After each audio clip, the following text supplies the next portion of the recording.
Since the opening of Disneyland in 1955, the Walt Disney Company has been trying to expand its Disney parks' reach to as many cities as possible. Walt Disney bought land in Florida to build the eventual Walt Disney World. He had pockets of ideas for Missouri and for other parts of California, and he was even a part of an opening of a sports center in Denver, Colorado. But after Walt's death and during the 1990s, Michael Eisner decided to expand upon the idea of reaching and branching out to other areas. Unfortunately, though, this is not a success story. This is a story about Disney's regional entertainment group and the rise and fall of DisneyQuest. I'm in the middle of editing my video, and I just saw that Defunctland dropped his own video about the exact same subject, and just so that nobody thinks that there's some kind of ill will, or that I'm stealing, or that there's some kind of agenda, I'm going to leave a link to his video right here in the cards. Check out his video, check out my version of the exact same video, and enjoy. Things happen like this sometimes. If you love Disney history and other pieces just like this, make sure to subscribe down below so you don't miss anything that we put out, and make sure to hit that bell notification so you get the notifications when our videos go live, including our live shows that we do on Sundays. Okay, so the basics of this story. In 1996, Michael Eisner opened up a subdivision or a subsidiary of Disney Parks and Resorts called Disney Regional Entertainment. And their main goal, their main mission, was to open as many different buildings in as many different cities as possible. And they had three major ideas. First, they hired Art Levitt, who was a previous vice president for the Disney Parks and Resorts and a former CEO of the Hard Rock Cafe, a franchise that kind of fit perfectly into the idea that Disney Regional Entertainment was all about. Their first idea was Club Disney, this kind of Chuck E. Cheese meets Disney children's play area. It was a place to not only meet the characters, but also play games with them, to eat, and just to kind of be overall entertained.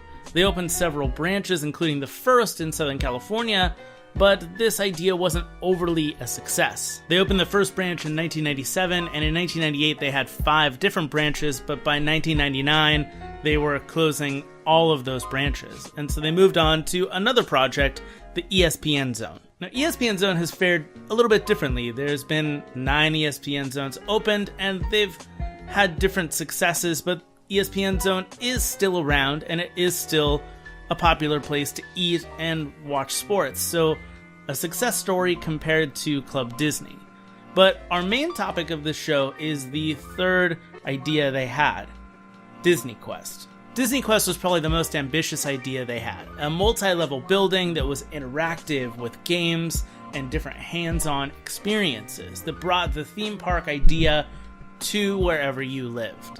With a concept in mind, the very first DisneyQuest opened in 1998 at Walt Disney World.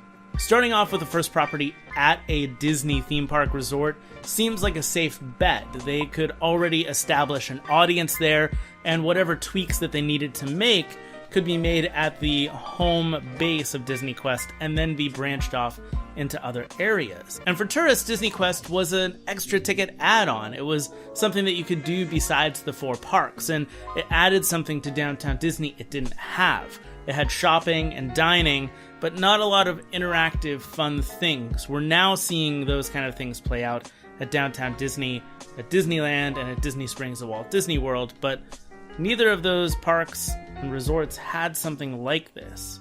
And one of the key parts to the success of DisneyQuest could also be attributed to one of its biggest failures. The building itself had no windows. It was extremely secretive, and so you couldn't see the players inside, and the players that were inside were completely immersed within the worlds of virtual reality and gaming.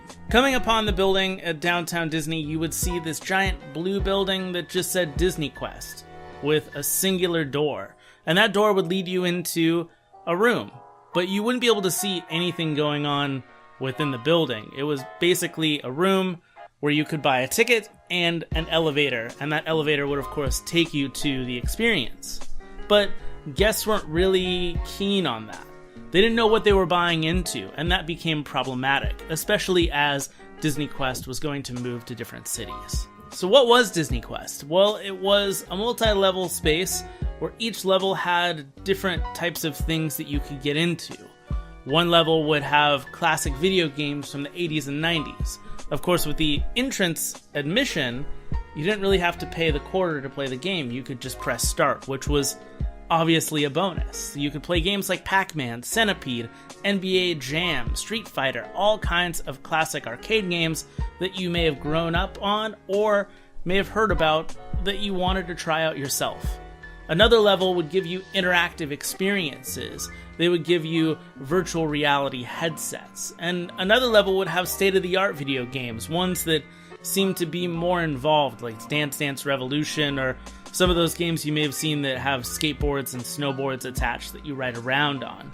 And their main level that they always wanted every guest to be at would have several virtual reality experiences of classic Disney attractions. They had a VR Jungle Cruise, a Pirates of the Caribbean attraction, an Aladdin attraction, and all of these were created to not only enhance what Disney was offering at the theme parks, but was something that they could bring to other cities. And yes, it seems silly that you could ride a virtual Space Mountain a stone's throw away from the real Space Mountain, but you have to see that their eventual plan was to build their second space in Chicago. Hey everybody, I'm Janet Davies. And I'm Jim Rose, and welcome to one of the most incredible places in Chicago this year. It's called DisneyQuest, and it's located on the corner of Ohio and Rush in Chicago, just one block west of Michigan Avenue. 1 year after opening the Walt Disney World location, they opened the Chicago location in June of 1999, and they had plans to build in Philadelphia, to go international in Toronto, and to build another location in Anaheim at the Disneyland Resort.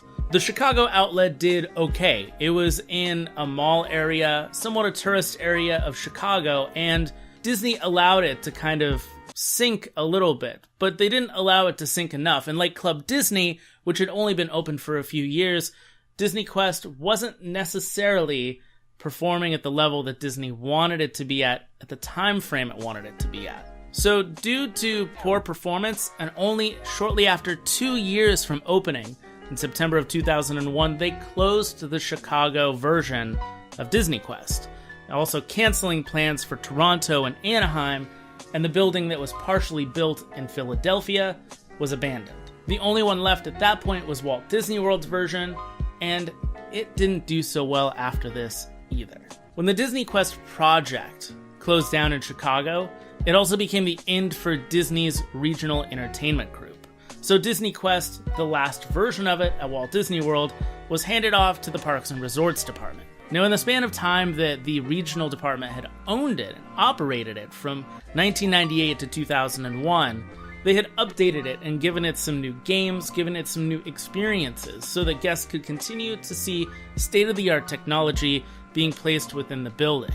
However, with Disney Parks and Resorts in charge, they weren't really keen on putting enough money into it to constantly update the experiences at DisneyQuest.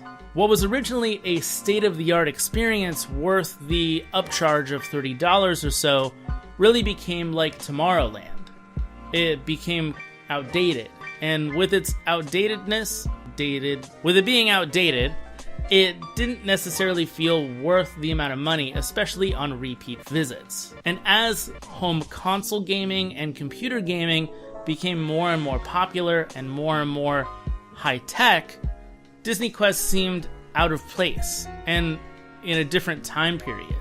You could start to see some of the things that were available at DisneyQuest at your local arcades, at malls or Dave & Buster's, and you could see them at carnivals that would travel around to different towns. DisneyQuest just flat out felt not cutting edge, and that became a huge problem. In 2013, Parks and Resorts Chairman Tom Staggs announced that Downtown Disney would be turning into Disney Springs in Orlando, Florida, making way for new attractions, new restaurants, and new shopping experiences, out with the old and in with the new. And unfortunately, DisneyQuest, being as outdated as it was out with the old. The very first and very last of the DisneyQuest projects, buildings, experiences would be gone in 2017 to make way for a brand new NBA experience at Disney Springs. And even though DisneyQuest is gone, its memory still lives on in different experiences that Disney's learned from. They don't just want Downtown Disney at Disneyland or Disney Springs at Walt Disney World to be shopping and dining. People are looking for experiences. So the NBA experience is exactly that, an NBA experience.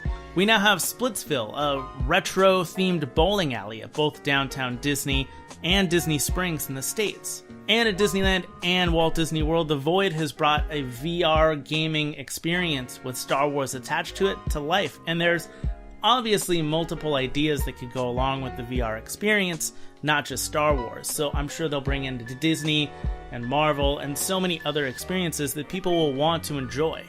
That's the legacy that DisneyQuest has given us. Personally, I visited DisneyQuest a few times. The first time I ever visited was in 2003, and I did think at that time it was cutting edge, it was state of the art, and the games were fun enough to have spent an afternoon playing. But just a few years later, in revisiting DisneyQuest, I felt like it was purely outdated. The games I was playing at home far exceeded the games I was playing within DisneyQuest, and that just became a huge problem. It wasn't worth the money. It wasn't worth spending an evening or an afternoon playing when I could be at Magic Kingdom or at Epcot or anywhere else on the Disney property. And so as sad as it was to see DisneyQuest go, if it was no longer going to be updated, it had to go.